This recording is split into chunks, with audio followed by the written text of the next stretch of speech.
Hello aspirants, welcome to ज्ञानम अमृत। आज हम डिस्कस करने जा रहे हैं सितंबर मंथ के कुछ इंपॉर्टेंट करंट अफेयर्स। आज का जो वीडियो है वो कंटिन्यूएशन है of an already existing part, जिसमें हम ऑलरेडी डिस्कस कर चुके हैं नेशनल न्यूज, गवर्नमेंट इनिशिएटिव्स, कुछ स्टेट स्पेसिफिक न्यूज एक्सेट्रा। तो आइए उसी कार्यक्रम को आगे बढ़ाते हुए आज हम डिस्कस करते हैं some international news, some persons in news, appointments, places in news, sports news and some important day। आज भी जो हमारा बेसिक रिसोर्स रहने वाला है वो रहेगी ज्ञानम पब्लिकेशंस की monthly magazine which is available on their site. तो चलिए विदाउट फर्दर अडू स्टार्ट करते हैं आज का एजेंडा। तो जो फर्स्ट न्यूज है आज हमारी वो है from Jordan. Jordan has become the first country in the world to eliminate leprosy. Recently, WHO ने यह डिक्लेयर किया है कि Jordan has become the first country to eliminate leprosy। अब लेप्रेसी क्या है? लेप्रेसी एक उसे हैंसन डिजीज भी कहते हैं हम, ठीक है। ये एक क्रोनिक इन्फेक्शियस डिजीज है जो कि माइकोबैक्टीरियम लेप्री से होती है। तो हम ये याद रखेंगे कि लेप्रेसी जो है वो एक डिजीज है, इन्फेक्शियस डिजीज है, ठीक है, जिसे हैंसन डिजीज भी कहते हैं। वेरी इंपॉर्टेंट, ठीक है। और ये किससे होती है? एक माइकोबैक्टीरियम लेप्रेसी, ठीक है। और इस डिजीज को ये थ्रू आउट कंट्री पाई जाती है and it has become this Jordan has become now the first country जिसने इस डिजीज को एलिमिनेट कर दिया है, ठीक है। जैसे India has eradicated polio in 2014, उसी तरीके से now we have to remember the name of Jordan जिसने रिसेंटली लेप्रेसी को एलिमिनेट किया है, ठीक है। चलिए next news item is the world rural development day. ये डे जो है इंपॉर्टेंटली अभी रिसेंटली जो है ऐड किया गया है, ठीक है, by the United Nations General assembly in their 78th session, जिसमें कहा गया है कि जुलाई 6 को हम मनाएंगे as world rural development day. और ये रेजोल्यूशन यानी ये रेजोल्यूशन पास जो हुआ है उसको प्रपोज किसने किया गया था, यानी किसने पेश किया गया था? तो वो कंट्री भी इंपॉर्टेंट है, याद रखना, दैट इज बांग्लादेश। तो बांग्लादेश ने ये प्रपोज किया गया था कि जुलाई 6 जो है उसको as world rural development day जो है हमें सेलिब्रेट करना चाहिए, ठीक है। अब ऐसा क्यों है? बिकॉज देखिए इस दिन सिरडैप की जो है स्थापना हुई थी ढाका में 1979 के। और सिरडैप क्या है? The centre for integrated rural development for Asia and Pacific, ठीक है। तो इस दिन क्योंकि सिरडैप की जो है स्थापना हुई थी ढाका में, जो कि रूरल डेवलपमेंट पे फोकस करती है ये ऑर्गेनाइजेशन, तो इनको कमेमोरेट करने के लिए, इनको सेलिब्रेट करने के लिए now United Nations General Assembly has given a note that अब हम जुलाई 6 को किस रूप में मनाएंगे? As world rural development day. और ये डे जो है मार्क करेगा importance of rural development in the growth of the entire community, the entire world, ठीक है। तो इस स्लाइड में से जो इंपॉर्टेंट चीजें हमें ध्यान में रखनी है वो ये है कि कौन से दिन को मनाया जाएगा World rural development Day, that is July 6, और किस कंट्री ने प्रपोज किया गया था? This is Bangladesh. और इस दिन किसकी स्थापना हुई थी? सिरडैप की, ठीक है जी। चलिए next news item is related to Algeria being added to the new development bank, ठीक है। Recently new development bank में एक न्यू मेंबर ऐड हुआ है, that is अल्जीरिया। सबसे पहले हम अल्जीरिया की लोकेशन देखते हैं। तो here is अल्जीरिया।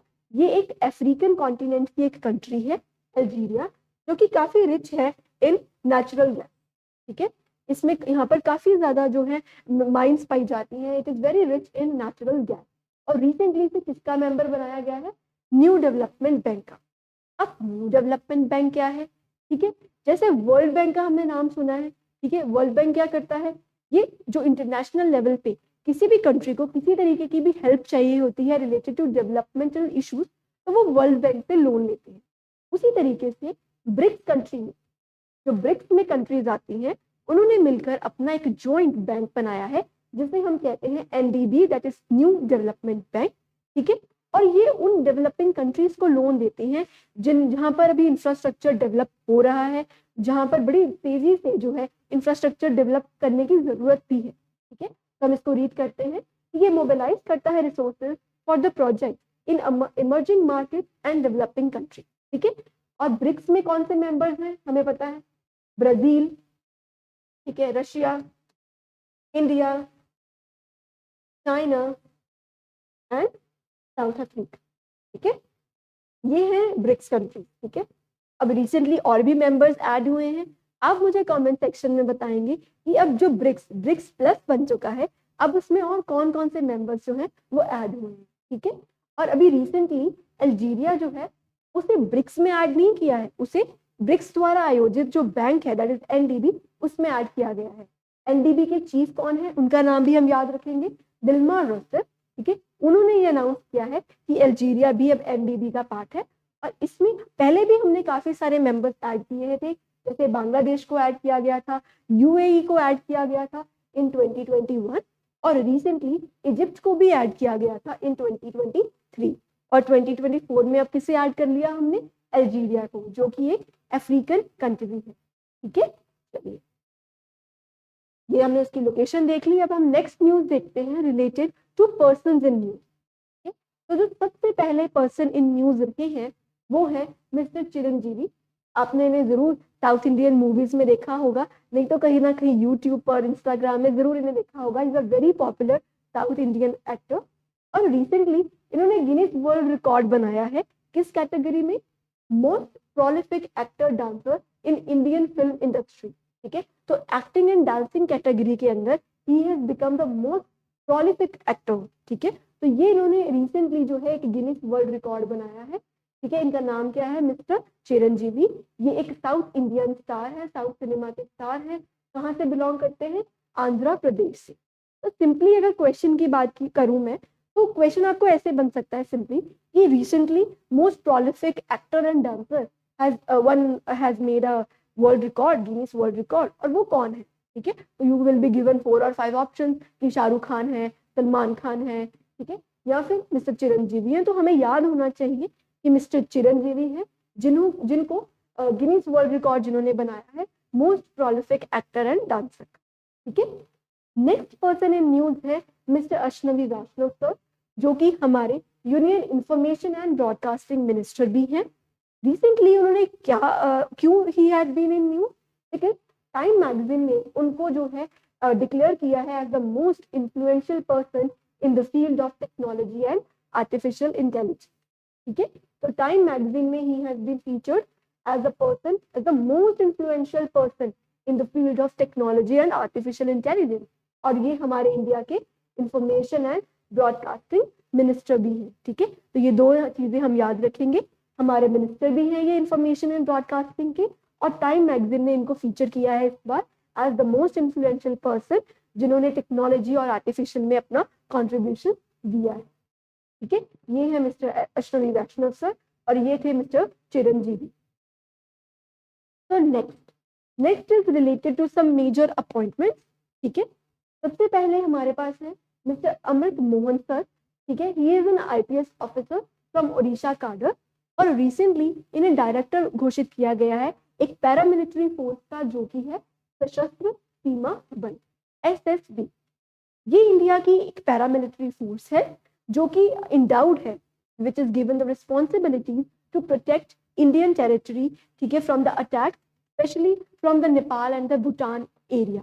ठीक है, जैसे कि हमें पता है कि हम बहुत सारे इंटरनेशनल कंट्रीज के साथ अपनी बॉर्डर्स शेयर करते हैं, तो उन बॉर्डर्स की जो प्रोटेक्शन है उसका काम डिफरेंट पैरामिलिट्री फोर्सेस को जो है दिया जाता है। ठीक है, उसमें से ही एक पैरामिलिट्री फोर्स है एसएसबी, दैट इज सशस्त्र सीमा बल, जो कि नेपाल और भूटान का जो बॉर्डर है हमारा इंडिया का, उसके साथ वहां पर जो है they are endowed with the responsibility कि उसको जो है ये प्रोटेक्ट करते हैं। ठीक है, इसी तरीके से हमारे पास है आईटीबीपी, ठीक है, हमारे पास है बीएसएफ।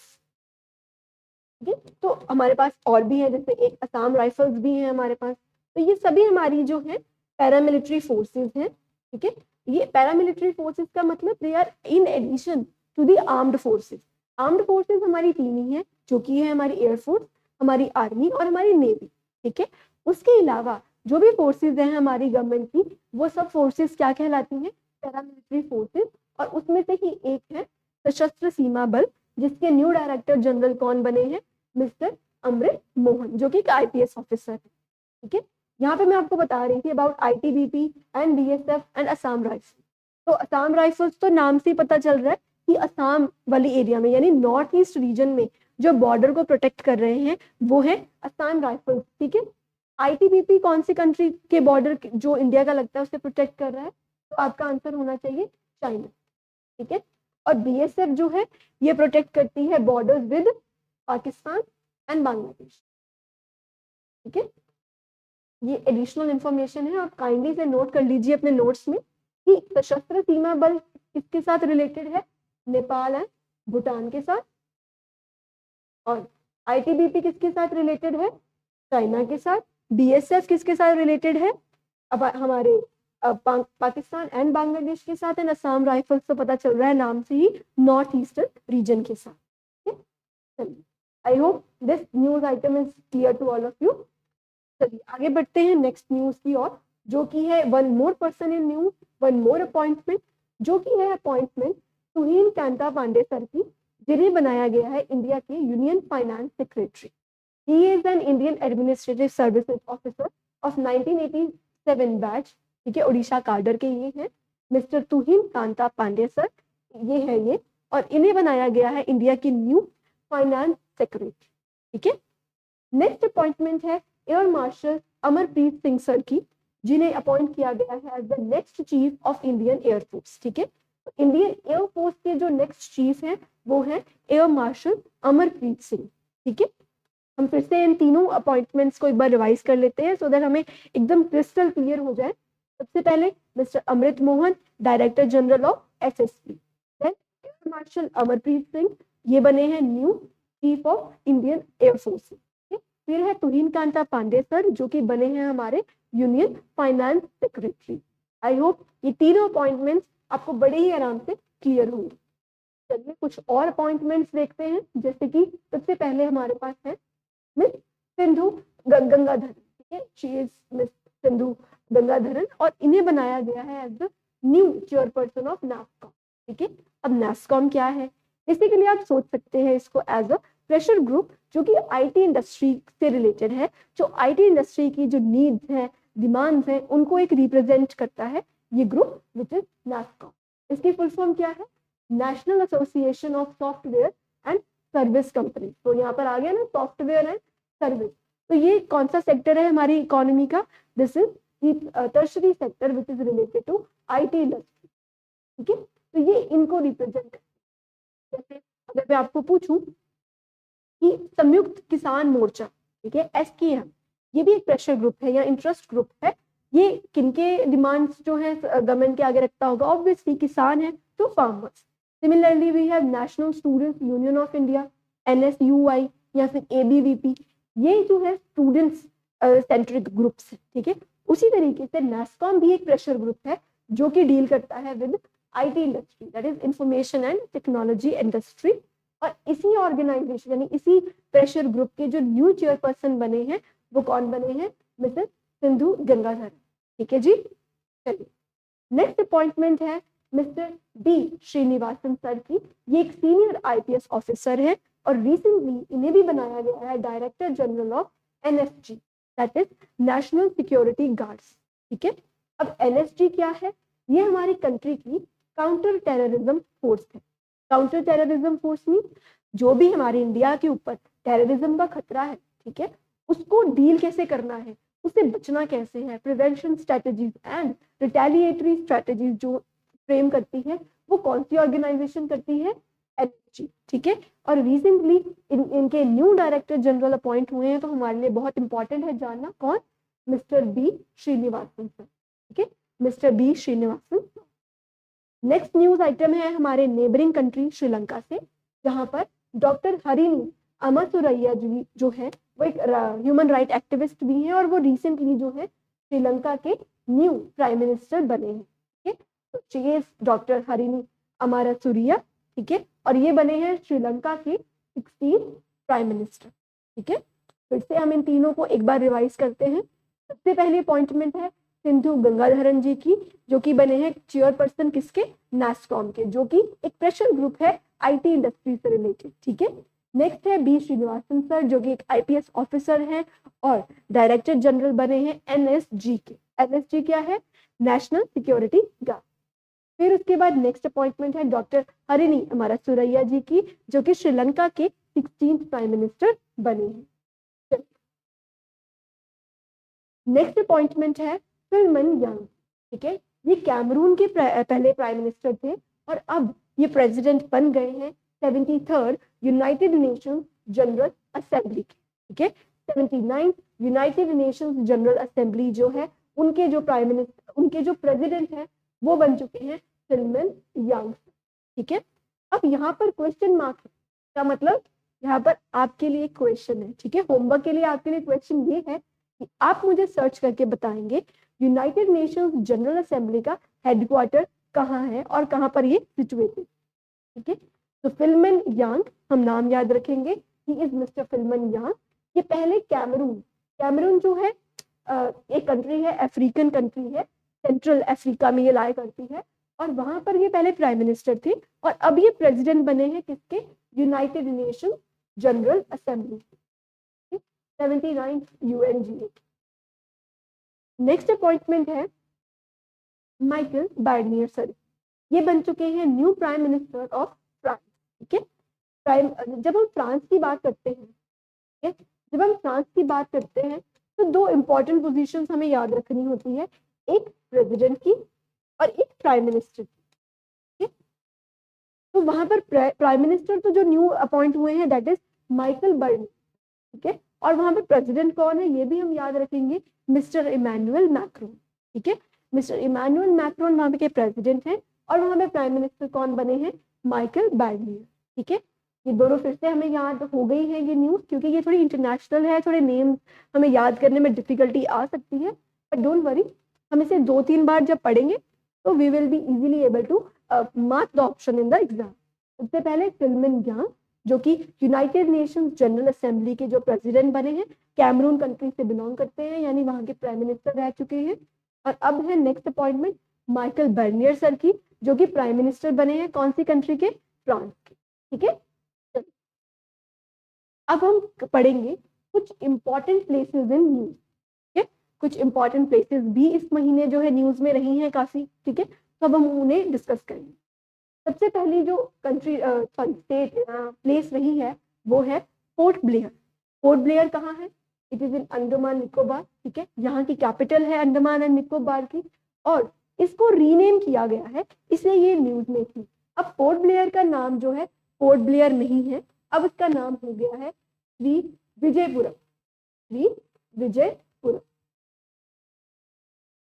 श्री विजयपुरम जो है अब इसका नेम हो गया है।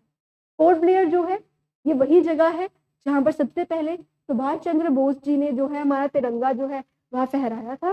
और पोर्ट ब्लेयर जो है पहले, ये जो है पोर्ट ब्लेयर, ये ब्लेयर जो है ये किसका नाम था, कैप्टन आर्कीबाल्ड ब्लेयर के नाम पर रखा गया था, जो कि एक नेवी ऑफिशियल था ब्रिटिशर्स का।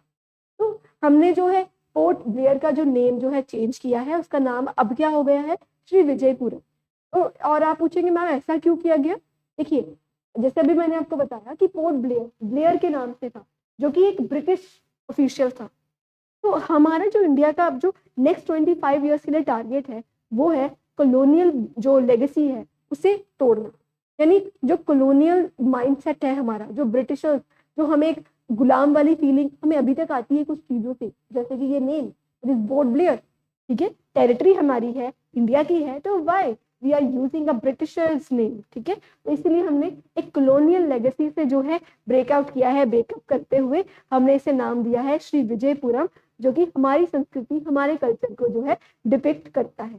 ठीक है, हमारे लिए क्या इंपॉर्टेंट है, दो चीजें। सबसे पहला कि पोर्ट ब्लेयर का जो नाम है चेंज होकर क्या हो गया है, श्री विजयपुर। ठीक है, और ये किसके नाम पर था पहले, तो वो थे मिस्टर कैप्टन आर्कीबाल्ड ब्लेयर।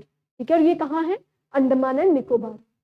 ठीक है, दूसरी प्लेस न्यूज में रही है शंघाई। शंघाई क्यों न्यूज में रही है, क्योंकि यहाँ पर टाइफून बेबिनका ने स्ट्राइक किया है और बहुत तबाही मचाई है। ठीक है, बहुत देर के बाद चाइना में, शंघाई इज इन चाइना, ये चाइना की फाइनेंशियल कैपिटल भी कहलाती है। और चाइना में रिसेंटली जो है टाइफून बेबिनका आया था जिसने बहुत तबाही मचाई है। और कौन सी सिटी में मचाई है सबसे ज्यादा तबाही? शंघाई में। तो इसलिए शंघाई वॉज इन न्यूज। इसके साथ ही हमने एक और इम्पॉर्टेंट चीज जो है कवर कर ली, वो है कि टाइफून बेबिनका कहाँ आया था। तो ये इट स्ट्राइक्ड विद चाइना, तो हम इसको याद रखेंगे, टाइफून बेबिनका को भी और शंघाई को।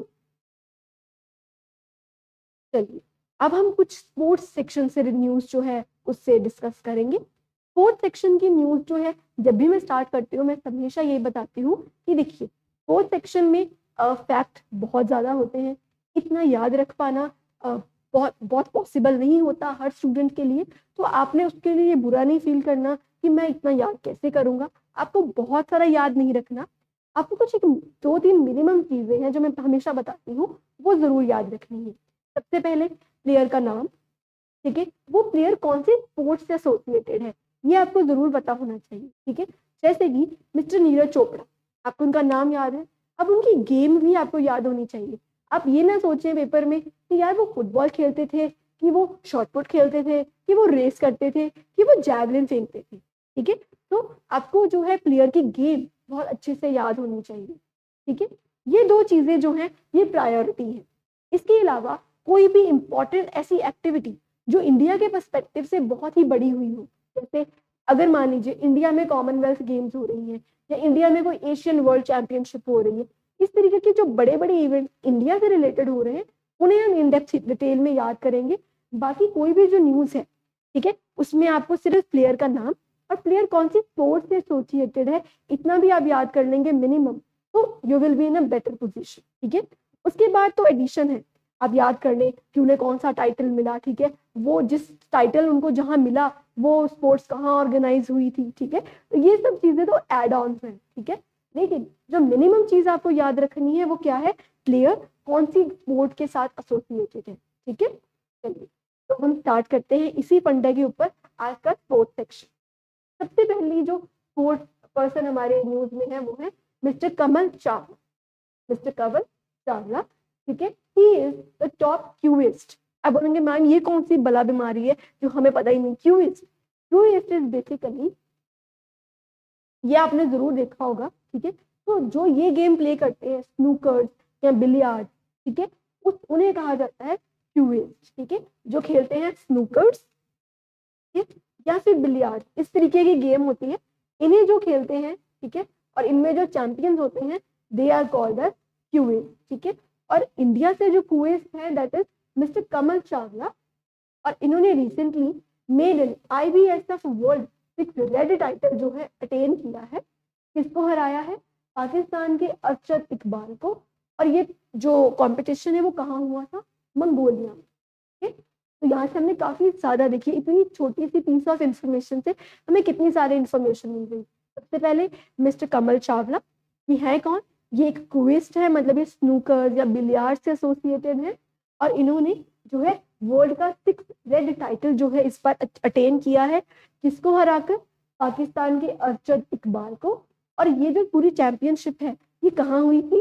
Eight Mongolia. ठीक है, तो हमें ये न्यूज जो है अच्छे से क्लियर होगी।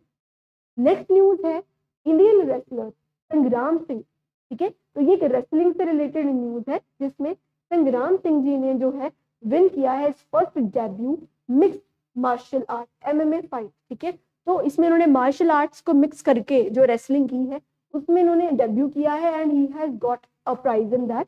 ठीक है, और ये कहाँ हुआ था? गामा इंटरनेशनल फाइटिंग चैंपियनशिप जो कि जॉर्जिया में हुई थी। ठीक है, जॉर्जिया में हुई थी। कौन? गामा इंटरनेशनल फाइटिंग चैंपियनशिप, जिसमें हमारे इंडियन रेसलर, ठीक है, जो कि कौन है? संग्राम सिंह जी। ठीक है, इन्होंने हिस्ट्री स्क्रिप्ट कर दी है क्योंकि ये पहले भारतीय बन गए हैं जिन्होंने मिक्स्ड मार्शल आर्ट यानी MMA फाइट को जो है जीता है। ठीक है, चलो नेक्स्ट न्यूज है नीरज चोपड़ा जी की, जिन्होंने सेकंड पोजीशन अटेन की है इन डायमंड लीग। ठीक है, हमें अब नीरज चोपड़ा जी की स्पोर्ट्स यहीं से पता चल रहा है, he is related with javelin throw. ठीक है, ये जैवलिन थ्रो से रिलेटेड है और रिसेंटली इनका जो है ओलंपिक्स में भी जो है सिल्वर मेडल आया है। लास्ट टाइम इनका गोल्ड था लास्ट ओलंपिक्स में, इस बार इनका सिल्वर है, और साथ में ही has got a second position in diamond league. ठीक है, आपको क्वेश्चन ये भी बन सकता है कि डायमंड लीग जो है वो कौन सी स्पोर्ट से एसोसिएटेड है। ठीक है ना, तो डायमंड लीग किससे रिलेटेड है, जैवलिन से, तभी तो नीरज चोपड़ा जी को मिला उसमें प्राइज। ठीक है, सेकंड पोजीशन मिली है, और उनका जो थ्रो था वो था 87.86 मीटर, मीन्स जो उन्होंने जैवलिन फेंका वो इतनी दूर गया और वहां जाके वो स्ट्राइक की। ये हो गए क्यूइस्ट हमने समझ लिया। नेक्स्ट है स्पोर्ट्स से रिलेटेड ही है, सबसे पहले है नेशनल चेस चैंपियनशिप। ठीक है, 61st एडिशन जो है नेशनल चेस चैंपियनशिप का वो ऑर्गेनाइज किया गया था रिसेंटली गुरुग्राम हरियाणा। गुरुग्राम हरियाणा में से ऑर्गेनाइज किया गया, और इसे किसने जीता है, जीएम कार्तिक वेंकटा रमन जी ने। ठीक है, तो इस चैंपियनशिप को किसने जीता है, ये हमारे ग्रैंड मास्टर है कार्तिक वेंकटा रमन जी, ये है वो, और इन्होंने जो है इस चैंपियनशिप को जो है जीता है। किसे जीता है, 61st नेशनल चेस चैंपियनशिप को, और कहाँ ऑर्गेनाइज हुई थी ये, गुरुग्राम हरियाणा में।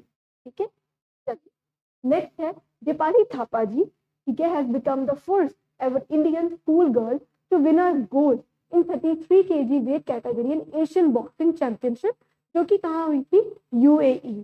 ठीक है, यूएई में जो है हमारी एशियन बॉक्सिंग चैंपियनशिप हुई थी, और वहां पर किसने वर्ल्ड रिकॉर्ड बनाया है, दीपाली थापा जी ने, क्योंकि वो पहली इंडिया की ऐसी स्कूल गर्ल बन गई है जिन्होंने गोल्ड मेडल जीता है 33 kg की वेट कैटेगरी में। ठीक है, तो ये है दीपाली थापा जी, और इन्होंने जो है इंडिया का नाम रोशन किया है कहाँ, यूएई में जाकर, और किसमें, Asian boxing championship.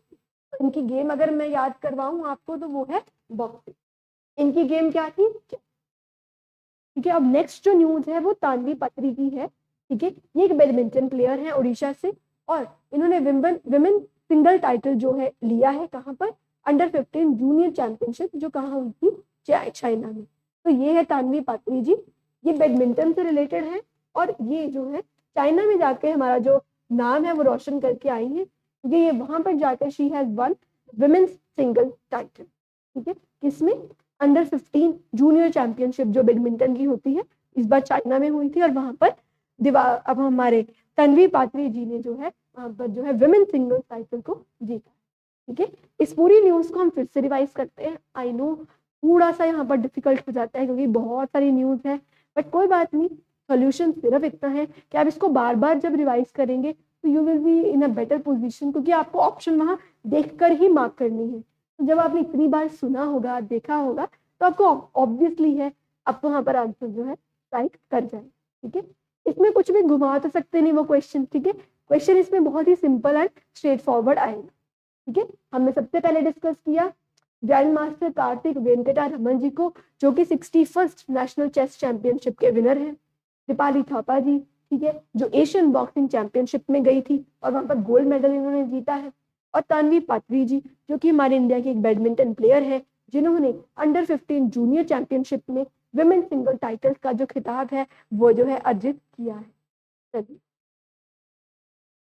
Next news है रिलेटेड टू 2024 चेस ओलंपियाड। ठीक है, चेस ओलंपियाड जो है 2024 का, ये इंडिया के लिए काफी हिस्टोरिक एंड मोमेंटस मोमेंट था, क्योंकि पहली बार ऐसा हुआ कि हमारी जो चेस की वुमेन टीम है और चेस की मेन टीम है, दोनों ने ही गोल्ड लिया हो। तो ये सब फर्स्ट टाइम हिस्ट्री में हुआ है, इसलिए ये इम्पोर्टेंट इवेंट हमारे लिए भी हो जाता है एग्जाम पर्सपेक्टिव से भी, क्योंकि इसमें देखिए आप both men and women team emerge on top each securing gold. तो ये हमारी वुमेन्स टीम, इन्होंने भी जो है गोल्ड लिया चेस चैंपियनशिप में, और इन्होंने भी जो हमारी मेन टीम है इन्होंने भी गोल्ड लिया। और इसलिए इम्पोर्टेंट है ये जानना कि ये चेस ओलंपियाड हुआ कहाँ था। तो ये हुआ था बुदापेस्ट, जो कि एक जगह है कहाँ, हंगरी में। ठीक है, हंगरी में एक जगह है बुदापेस्ट, वहां पर हुआ था हमारा 2024 का चेस ओलंपियाड, जिसमें Indian women team and Indian main team जो चेस टीम्स हैं, both have secured gold medal in that. है ना अच्छी बात। चलिए आगे बढ़ते हैं दिलीप ट्रॉफी की तरफ। ठीक है, अब ट्रॉफी से रिलेटेड मैं आपको पहले भी बता चुकी हूँ कि क्वेश्चंस कैसे बनते हैं। पहला क्वेश्चन कि दिलीप ट्रॉफी के विनर कौन है, ठीक है, इस साल के या पिछले साल के। फिर दिलीप ट्रॉफी ऑर्गेनाइज कहाँ कराई गई थी इस बार, ठीक है। उसके बाद थर्ड प्रोबेबल क्वेश्चन जो बहुत इंपॉर्टेंट है वो है कि ये ट्रॉफी किस स्पोर्ट से जो है एसोसिएटेड है। जैसे वी हैव नेहरू ट्रॉफी, ठीक है, we have now Duleep trophy, we have Irani cup. तो इस तरीके से बहुत ज्यादा हमारे पास फैक्चुअल इंफॉर्मेशन होती है जिसको हम करंट में कवर करते हैं। तो आज हमारे पास जो न्यूज आइटम है वो है रिगार्डिंग दिलीप ट्रॉफी। तो देखिए यहीं पर पता चल गया किससे रिलेटेड है, क्रिकेट चैंपियनशिप से, और कहाँ ऑर्गेनाइज करवाई गई थी, आंध्र प्रदेश में। ठीक है, तो जो दिलीप ट्रॉफी है वो क्रिकेट से रिलेटेड है और ऑर्गेनाइज इस बार कहाँ करवाई गई थी, आंध्र प्रदेश में।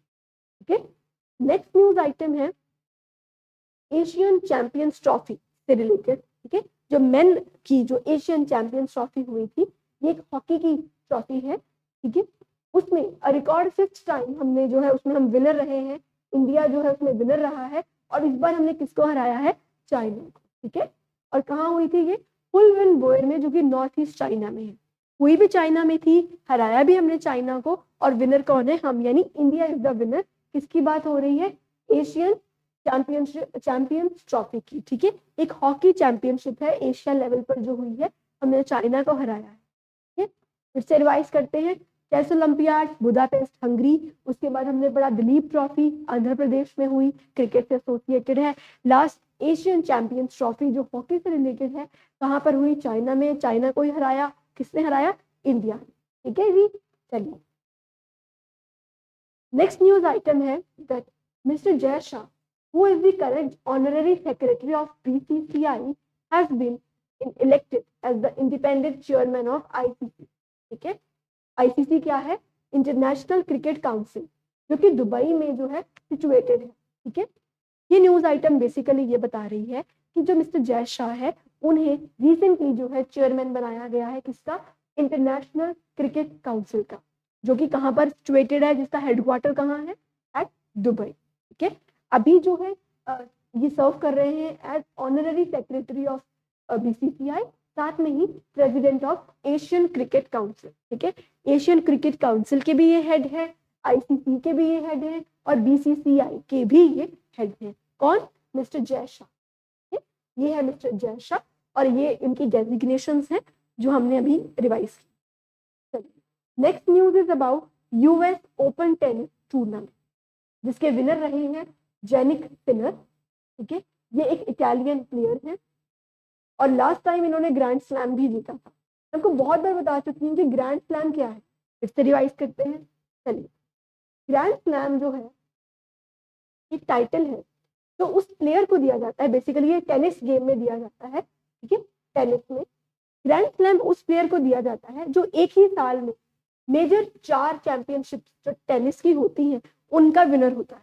वो कौन सी होती है, पहली US ओपन टेनिस टूर्नामेंट, ठीक है, एक होती है विंबलडन, ठीक है, एक होती है ऑस्ट्रेलिया, और एक होती है फ्रांस। ठीक है, इन चारों में जो विनर होता है वो जो है ग्रैंड स्लैम टाइटल को जो है अटेन कर लेता है। इस बार जो है कौन, US में, यानी ये वाली चैंपियनशिप जो थी इसमें कौन विनर है, जैनिक सिनर सर। ठीक है, लास्ट टाइम ये ग्रैंड स्लैम विनर भी थे। और विमेन कैटेगरी में बात करूं तो अरियाना सबलेंका, जो कि बेलारूस से हैं, उन्होंने इस बार जो है US ओपन टाइटल को जीता है। तो मेल कैटेगरी में हमारे पास है जैनिक सिनर सर, और विमेन कैटेगरी में हमारे पास है अरियाना सबलेंका। ये इंपॉर्टेंट है क्योंकि ये क्वेश्चन बनता है। इससे रिवाइज करते हैं, US ओपन टूर्नामेंट जो कि टेनिस से रिलेटेड है, उसमें विनर कौन है इस बार, जैनिक सिनर सर। ठीक है, और विमेन कैटेगरी में कौन है विनर, अरियाना सबलेंका। ठीक है, और साथ में हमने कौन सी न्यूज डिस्कस की थी पहले, मिस्टर जय शाह की, जिन्हें जो है प्रेसिडेंट बना दिया गया है, किसका, ICCI का। अब चलिए नेक्स्ट न्यूज है साउथ एशियन फुटबॉल फेडरेशन यानी सैफ। ठीक है, अब सैफ किससे रिलेटेड है पता चली गया हमें, फुटबॉल से रिलेटेड है। ठीक है, इस बार सैफ का विनर कौन है, बांग्लादेश। ठीक है, ये कहाँ पर हुई थी, नेपाल में। ये जो चैंपियनशिप है ये हुई नेपाल में थी, पर इसके विनर कौन है, बांग्लादेश। ठीक है, आई होप ये तीनों जो न्यूज आइटम्स हैं आपको बहुत अच्छे से क्लियर होंगे। आगे बढ़ते हैं, अब हम कवर कर चुके हैं अपनी स्पोर्ट्स सेक्शन की न्यूज। अब हम आगे बढ़ेंगे, कुछ इंपॉर्टेंट डेज को हम डिस्कस करेंगे सितंबर मंथ के, क्योंकि क्वेश्चंस इनमें से भी बन जाते हैं। हम बहुत ज्यादा डिटेल में नहीं करेंगे जिससे आप बोर ही हो जाए, ठीक है, हम सिर्फ डिटेल में डिस्कस करेंगे क्या, शॉर्ट डिटेल में डिस्कस करेंगे डे कौन सा, किस दिन कौन सा डे मनाया जाता है और उसका थीम क्या है और उसका थोड़ा सा जिस्ट। ठीक है, चलिए स्टार्ट करते हैं इम्पोर्टेंट डेज को।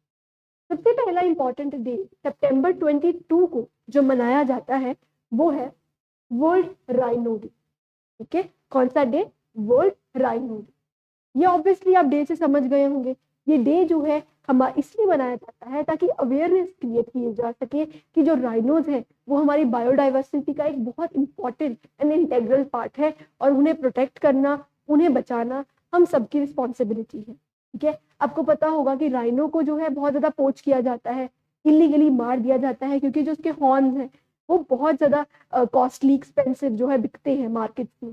तो इस तरीके की जो पोचिंग है उसे रोकने के लिए, क्योंकि अल्टीमेटली इससे क्या होगा, हमारे जो राइनोस हैं वो खत्म हो जाएंगे।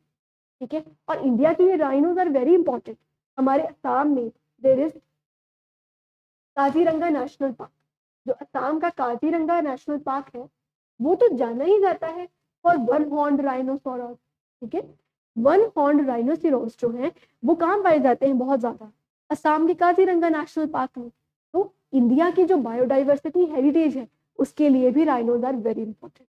तो इसलिए वर्ल्ड राइनो डे किस दिन मनाया जाता है, सितंबर 22 को। ये भी हमारे लिए जानना important. Next, world reverse day. ठीक है, अब रिवर्स की इंपॉर्टेंस तो मैं आपको क्या है बताऊं, rivers are always our integral part of our spirituality, our needs are very existed. ठीक है, हम नहीं थे तब भी रिवर्स, जो भी वर्ल्ड की फॉरमोस्ट सिविलाइजेशंस हुई हैं, जैसे इजिप्ट की सिविलाइजेशन है, मेसोपोटामिया की, या वेरी ग्रेट हमारी अपनी इंडस वैली सिविलाइजेशन, वो सब तो रिवर्स पर ही शुरू हुई हैं, इंडस रिवर पर। ठीक है, तो rivers are very important, no doubtedly. ठीक है, तो सितंबर 22 जो है वो मार्क करता है वर्ल्ड रिवर्स डे को, ताकि हम जान सके कि हमारी रिवर्स को हमें पोल्यूट नहीं करना, कंटेमिनेट नहीं करना, क्योंकि यही रीजन है हमारे सर्वाइवल का भी। इस बार जो थीम था वो था वाटरवेज ऑफ लाइफ। ठीक है, वाटरवेज का क्या मतलब होता है, देखिए मान लीजिए ये एक रिवर ये है, एक रिवर ये है, और हमने ना एक कनेक्टिविटी पैकेज बना दिया इन दोनों रिवर्स का। अब इससे क्या होगा कि ये जो रिवर यहाँ बह रही है, ये जो रिवर यहाँ बह रही है, यहाँ से मुझे एक ट्रेड रूट मिल गया यहाँ से जाने का। ठीक है, एक वे मिल गया ना मुझे, वाटर से वाटर का जो वे है दैट इज वाटर वे। ठीक है, ये क्यों जरूरी है, इससे क्या होता है कि हमारी जो कनेक्टिविटी है वो बढ़ती है। इसलिए इस बार का थीम क्या था, water ways of life. Next important day है International Day of Sign Languages. ठीक है, हमें सबको पता है कि जो साइन लैंग्वेजेस हैं हम यूज करते हैं to communicate with people with disability. ठीक है, those who can not sense और हु कैन नॉट स्पीक, तो हम उनके साथ जो है बात करते हैं इन साइन लैंग्वेजेस। ठीक है, और ये डे कमेमोरेट करता है to raise the awareness of importance of sign language. ठीक है, in full realisation of human rights of people who are deaf and dumb. जो लोग डेफ और डम्ब होते हैं उनके लिए जो एकमात्र सहारा होता है कम्युनिकेट करने का, दैट इज साइन लैंग्वेजेस। ठीक है, इसलिए साइन लैंग्वेजेस को बढ़ाना, ठीक है, उनके लिए इक्विपमेंट्स जो है अवेलेबल करवाना, ताकि those people who are deaf and dumb हम उनके साथ इजीली जो है कम्युनिकेट कर सके और उन्हें लार्जर सोसाइटी का हम जो है पार्ट बना सके। हम किस दिन सेलिब्रेट करते हैं इसे, सितंबर 23 को। और इस बार का थीम क्या था, sign up for sign language right. ठीक है, चलिए सितंबर 25 अंत्योदय दिवस। कंट्री मार्क करती है सितंबर 25 को अंत्योदय दिवस। अब अंत्योदय दिवस इसी दिन क्यों मनाया जाता है, क्योंकि इसी दिन को होती है birth anniversary of Pandit Deendayal Upadhyay ji की, जिन्होंने अंत्योदय का कॉन्सेप्ट दिया था। अब अंत्योदय क्या होता है, अंत्योदय दो वर्ड से बना है, वन इज अंत, एक है उदय। अंत का क्या मतलब होता है, लास्ट, एंडिंग। ठीक है, जो सोसाइटी में लास्ट में बैठे हैं जो लोग, those people who are very poor, ठीक है, उनका उदय करना है। उदय मीन राइज, यानी अपलिफ्टमेंट। तो पुअर की जो अपलिफ्टमेंट है उसके लिए जो है ये हम सबकी रिस्पॉन्सिबिलिटी होती है कि जो those people who are poor, हम उन्हें अपलिफ्ट करने के लिए, उनके उदय के लिए जो है स्कीम्स बने। आप खुद देखेंगे कि majority of our government schemes जो है अंत्योदय के कॉन्सेप्ट पर ही है, चाहे वो नेशनल फूड सिक्योरिटी एक्ट हो, ठीक है, चाहे वो प्रधानमंत्री जनजातीय उन्नत ग्राम अभियान हो। तो हम सबसे ज्यादा जो अंत पर यानी जो सबसे ज्यादा वल्नरेबल सेक्शन है उनके उदय के लिए, उनकी अपलिफ्टमेंट के लिए ही स्कीम्स लेके आते हैं। तो अंत्योदय एक बहुत ही इंपॉर्टेंट कॉन्सेप्ट है as far as the government policy making is concern. और इस कॉन्सेप्ट को किसने दिया था? पंडित दीनदयाल उपाध्याय जी ने। ठीक है, उनकी ही बर्थ एनिवर्सरी को हम सेलिब्रेट करते हैं एज अंत्योदय दिवस, जो कि किस दिन होता है? सितंबर 25। ठीक है, ये देखिए, uplifting the poorest of the poor. चलिए, तो ये 3 इंपॉर्टेंट डेज हमें याद हो गए। सितंबर 22 को rhino day and reverse day, फिर सितंबर 23 को साइन लैंग्वेजेस का डे, सितंबर 25 को अंत्योदय दिवस। Next, world environmental health day. तो इन्वायरमेंट की जो हेल्थ है उसे भी बचाना हमारी ही रिस्पॉन्सिबिलिटी है। हमें यह पता है कि because of climate change and green house gases की इमिशन जो है, इन्वायरमेंट की जो हेल्थ है वो खतरे में है। Our environment itself is choking. Delhi में the condition you can see October November के around, Delhi is almost choked ना because of the air pollution. तो इससे क्या हो रहा है? हमारे इन्वायरमेंट की जो हेल्थ है वो खराब ही हो रही है। ठीक है, तो इसके प्रति जो है अवेयरनेस क्रिएट करने के लिए कि हम ऐसे हेल्दी लाइफस्टाइल चेंजेस करें जिससे कि हम अपने आप को भी प्रोटेक्ट कर सकें और इन्वायरमेंट को भी प्रोटेक्ट कर सके। इस अवेयरनेस को क्रिएट करने के लिए international federation of environmental health, जो कि लंदन बेस्ड ऑर्गेनाइजेशन है, वो सेलिब्रेट करती है सितंबर 26 को as world environmental health day. इस बार की थीम की बात की जाए तो थीम था healthy environment for a healthy future. ठीक है, अगर हमें हेल्दी फ्यूचर चाहिए तो हमें अपने इन्वायरमेंट भी जो है वो हेल्दी चाहिए। ठीक है, क्योंकि कब तक हम जो जहरीली हवा में सांस लेंगे तो हम भी बहुत ज्यादा देर तक हेल्दी नहीं रह सकते। We are also losing age. ठीक है, रिसेंटली रिपोर्ट है सेट कि 11 years एज जो है लूज कर रहे हैं those people who are staying in Delhi because of the inhalation of poisonous gases around them. तो it is the high time कि हम अपने लाइफस्टाइल चेंजेस को, इन्वायरमेंट प्रोटेक्शन को जो है अपनी प्रायोरिटी बनाएं। ठीक है, इसीलिए हमारे पास है सितंबर 26 world environmental health day. Next day है सितंबर 27 वर्ल्ड टूरिज्म डे। ठीक है, नाम से ही पता चल रहा है कि टूरिज्म को प्रमोट करने के लिए this day has been organised.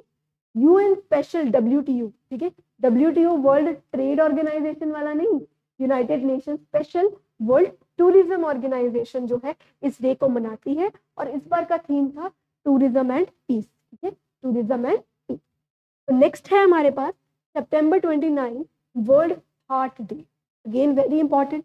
आज आप देखेंगे कि cardiovascular diseases are very common. People in their very young age are losing their lives because of heart diseases, क्योंकि हमारा लाइफस्टाइल जो है बहुत चेंज हो गया है। सिटिंग बहुत ज़्यादा बढ़ गई है, सारे काम बैठे बैठे हो रहे हैं, स्क्रीन टाइम बहुत बढ़ गया है, फिजिकल एक्टिविटी तो है नहीं, जंक फूड की कंजम्पशन हैज इंक्रीज। तो इन सब फैक्टर्स की वजह से क्या हो रहा है? जो हार्ट है वो नेगेटिवली जो है इम्पैक्ट हो रहा है, और जिसके कारण हार्ट अटैक्स, हार्ट स्ट्रोक्स बहुत बढ़ रहे हैं। इसीलिए जो है इसके प्रिवेंटिव मेजर्स को, इसे कैसे रोका जा सके, ठीक है, और इसके रिस्क को कम करने के लिए जो है हम सेलिब्रेट करते हैं सितंबर 29 को एज वर्ल्ड हार्ट डे। ठीक है, इस बार का जो थीम भी था बड़ा इंटरेस्टिंग था, which is use heart for action. Use heart for action का मतलब जो मेरे अकॉर्डिंग है वो ये है कि हमें जो अपने दिल को अब काम पे लगाना है। तो दिल को काम पे लगाने का मतलब कि we should be working hard. हमें जो है रोज एक्सरसाइज करनी चाहिए, योगा करनी चाहिए, कार्डियोवास्कुलर एक्टिविटीज करनी चाहिए, जिससे जो हमारा हार्ट है वो चलता रहे, उसमें किसी भी तरीके का कोई फैट एक्यूमुलेशन जो है ना हो पाए, ताकि हम फिट, हेल्दी, फाइन रह सके। लास्ट डे जो हम सेलिब्रेट करते हैं important, that is September 30 international translation day. ठीक है, जो लोग ट्रांसलेशन करते हैं एक लैंग्वेज से दूसरी लैंग्वेज में जो है बदलते हैं। मान लीजिए मुझे जर्मन लैंग्वेज नहीं आती, तो the person who will be translating that my Hindi in the German language will be translator. ठीक है, तो उनके जो एफर्ट्स हैं उन्हें कंट्रीब्यूट करने के लिए हम सितंबर 30 को सेलिब्रेट करते हैं एज इंटरनेशनल ट्रांसलेशन डे। और इस बार का थीम भी बड़ा इंटरेस्टिंग था, that is translation and art worth protecting. तो ट्रांसलेशन एक आर्ट है, ठीक है, जिसे बचाने की जरूरत है। तो this time this was the theme. तो We have covered some of the important news items from the September month. ठीक है, सब कुछ हमने कवर कर लिया है. Now the time is to see कि हमें कितना याद है या हमें कितना समझ में आया है. तो हम वो कैसे करते हैं? Through MCQs. So let us start. Which country has been declared by WHO as the first country to eliminate leprosy? कौन सी वो कंट्री है जिसने लेप्रेसी को एलिमिनेट कर दिया? जॉर्डन, इजराइल, लेबनान और Turkey. Yes, the answer is right, Jordan. आज की जो हमने आज ये वीडियो स्टार्ट की इस न्यूज आइटम से हुई थी कि जॉर्डन जो है वो फर्स्ट कंट्री बन गई है इन द वर्ल्ड जिसने लेप्रेसी को एलिमिनेट कर दिया है. साथ में ही एडिशनली आप नोट कर लीजिए कि 2014 में इंडिया ने इरेडिकेट कर दिया था पोलियो को. इंडिया ने इरेडिकेट कर दिया था पोलियो. ठीक है, तो 2014.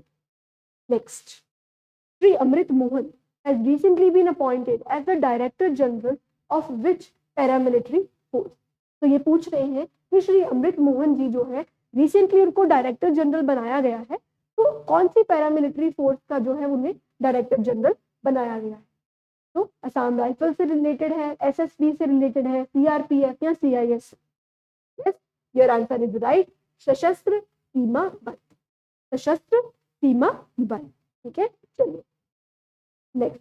विच country has recently been included in NDB, that is New Development Bank? New Development Bank जैसे मैंने आपको बताया था कि ब्रिक्स कंट्रीज का जो एक मल्टीलेटरल ग्रुप है, ठीक है, जो कि डेवलपमेंट प्रोजेक्ट को फंड करता है इन डेवलपिंग कंट्री. तो उसमें हमें रिसेंटली एक मेंबर और ऐड हुआ है, वो कौन है? नाइजीरिया, सूडान, अल्जीरिया और Uganda. Yes, your answer is right, it is Algeria. Next, Dr. Harini Amarasuriya has been elected as the Prime Minister of which Indian neighboring country?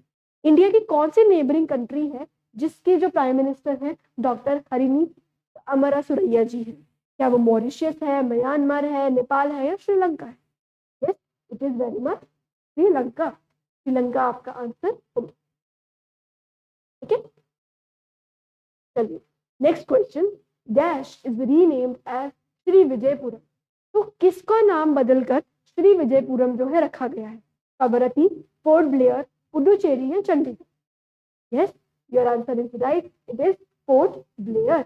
तो port Blair का जो नाम है बदलकर क्या रख दिया गया है? श्री विजयपुरम. और पोर्ट ब्लेयर कहाँ है? Andaman and Nicobar. Andaman and Nicobar. Vijayapuram, port Blair, Andaman and Nicobar. Next question. Which sports is the Duleep Trophy associated with? इनमें से कौन सी स्पोर्ट्स के साथ दिलीप ट्रॉफी जो है वो रिलेटेड है? फुटबॉल, शूटिंग, क्रिकेट और tennis? Yes, the answer is right, cricket. ठीक है, और इस बार ऑर्गेनाइज भी ये कहाँ कराई गई थी, हमने ये भी डिस्कस किया है, दैट इज आंध्र प्रदेश. इस बार आंध्र प्रदेश में इसे ऑर्गेनाइज कराया गया था, दिलीप ट्रॉफी क्रिकेट. तो thank you everybody, that's all for today's video. आज हमने बहुत अच्छे से अपॉइंटमेंट्स को, पर्सनल न्यूज़ को, कुछ इंटरनेशनल न्यूज़ को डिस्कस किया. Thank you for being patient. I hope I was able to add some value to your preparation. अगर आपको ये वीडियो अच्छा लगा हो तो kindly like and give us your feedback in the comment section.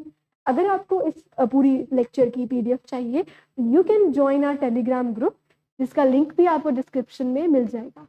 Till then keep revising, keep looking at your notes, keep watching videos again and again. Take care of yourself and your family. Have a nice day ahead. And don't forget to follow Gyanam Amrit. Thank you.